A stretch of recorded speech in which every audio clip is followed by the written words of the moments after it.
থেকে 100 বছর আগের স্টোরি শোনাচ্ছি আপনাদের। তখনকার বিমান এখনকার বিমানের মতো ছিল না। আপনি দেখবেন যে শুরুতে বিমান কেমন ছিল। শুরুতে ভাঙ্গাচুরা দুটা পাখা নিয়ে একটু উড়ে আবার থপাস করে পড়ে, কিন্তু আশা হারায় নাই, আবার উড়ে থপাস করে পড়ে। আমেরিকাতে সুবিধা করতে পারেনি। ফ্রান্সের এক কিং তাদেরকে ডোনেট করেছে বিপুল অঙ্কের টাকা দিয়ে। তারা প্রথম ফ্রান্সের একটা শহর থেকে আরেকটা শহরে পৃথিবীর প্রথম প্যাসেঞ্জার প্লেন নিরাপদে ল্যান্ড করেছে।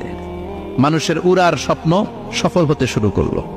এখন বিভিন্ন ধরনের বিমান একটার পর একটা শুরু হয়েছে। এই পৃথিবীর সবচাইতে দ্রুতগামী যে বিমানটা আগে ছিল নাম ছিল কনকর্ড, যাত্রীবাহী বিমান। এটার পরে এখন একটা বাইরে এসে বোম সুপারসনিক। কি নাম বোম সুপারসনিক। এত স্পিডে চলে, এই মাত্র দেখলেন এদিকে এয়ারপোর্ট দেখবেন নাই, ওই দিকে সুবহানাল্লাহ পড়েন। কি বিশাল বিশাল ডবল ডেকার গুলো নিয়ে শূন্য উড়াল দেয়। বোয়িং A380 বর্তমান পৃথিবীতে সবচেয়ে বড় প্যাসেঞ্জার বিমান।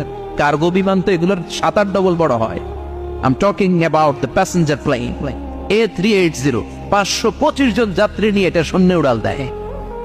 525 জন যাত্রী, কেবিন ক্রু, পাইলট, বিমানের ওজন, খাবার দাবারের ওজন, ফুয়েলের ওজন, 525 জনের লাগেজ টাগেজের ওজন, এই সব নিয়ে শূন্য উড়াল দেয়। সুবহানাল্লাহ কইবেন না? এই বিমান আবিষ্কারের আগ পর্যন্ত গোটা বিশ্বব্যাপী সব দেশে দেশে ছিল সেনাবাহিনী আর নৌবাহিনী। বিমান আবিষ্কার হওয়ার সাথে সাথেই শুরু হয়ে গেল বিমান বাহিনী, এয়ারফোর্স, মিলিটারি। এখন বোম সুপারসনিক বানায়, এখন ড্রোন হামলা করে, এখন মিসাইল হামলা করে, এখন স্যাটেলাইট পাঠায়। আমরাও পাঠাইছি। কি নাম Bangabandhu satellite. We launching the Bangabandhu satellite channel last year. আমরা বঙ্গবন্ধু স্যাটেলাইটও পাঠাইছি করে। সবকিছু পাখির উপর গবেষণা করে হয়েছে। চিৎকার করে বলেন ঠিক কি না? এজন্য আল্লাহ ডেকে বললেন, গোলাম ওরা কি পাখির দিকে তাকায় না?